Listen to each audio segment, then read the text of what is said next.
Anthropic shipped its most capable model ever. The government turned it off 3 days later. Then a day ago, OpenAI shipped their most capable model ever. But guess what? You can't use it. This isn't a bad week for AI releases. This is the new release model. Now, let's get into it. GPT-5.6 isn't one model, it's 3. Sol is the flagship, the one OpenAI is calling its strongest yet, gains in coding, science, cybersecurity. Terra is the mid-tier, roughly GPT 5.5 performance at half the cost. Luna is the cheap fast one for everything else. New naming scheme too. The number is the generation. The names are capability tiers that can update on their own schedule. So no more waiting for a full point release just to get a faster model. Pricing's not nothing either. Sol runs $5 in, 30 out per million tokens.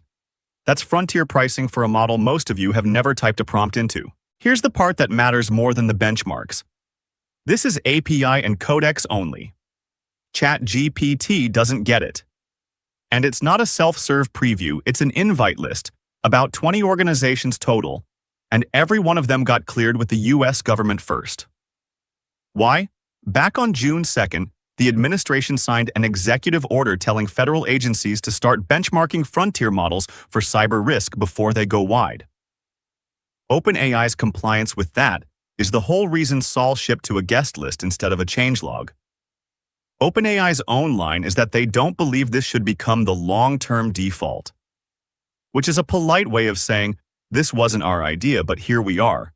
Now here's where it gets weird, because Anthropic already ran this exact play and it went worse. June 9th, Anthropic launches Claude Mythos 5, their most capable model, and Fable 5, the same model with safety rails bolted on for public use. Mythos never even touched the open market. It launched straight into something called Project Glasswing, a restricted program built around coordination with the government. Fable was the public one. 3 days later, gone. The Commerce Department issued an export control directive ordering Anthropic to cut off Fable and Mythos for any foreign national, anywhere, including Anthropic's own non-citizen employees.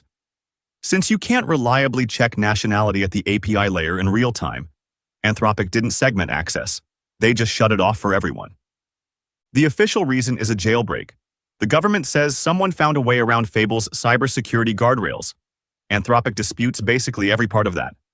Their position: the workaround was narrow, not universal, and the same trick reportedly works against other publicly available models too, including OpenAI's own GPT 5.5. Within 48 hours of Fable launching, a researcher going by Pliny the Liberator had already posted what they claimed was Fable's full system prompt online. So pick your read. Either frontier safety testing genuinely caught something serious in the wild, or government export law is now the de facto kill switch for any model a competitor can poke a hole in. Both of those are wild outcomes. Neither one is normal. Strip away the brand names and you get the same shape twice in 1 month. A lab finishes its best model. The model doesn't go to users first, it goes to a government review first. Then it goes to a short list of pre-cleared partners. Consumers and most developers are now downstream of a clearance process, not a changelog. That's a structural change, not a PR stumble. For years, the frontier model release pattern was announce, benchmark, ship, let the internet find the edge cases. Now there's a new step inserted before all of that. Coordinate with the government, get a list approved, and only then start the countdown to coming weeks.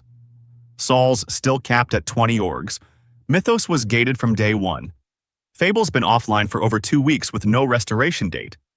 If you build on top of these APIs, the capability ceiling isn't set by the lab anymore. It's set by whoever's holding the approval list.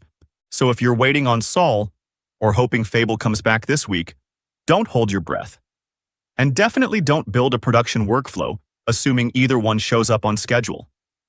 We're tracking both rollouts as they unfold.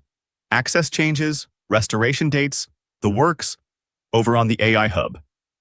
Newsletter links below if you want it the second something changes.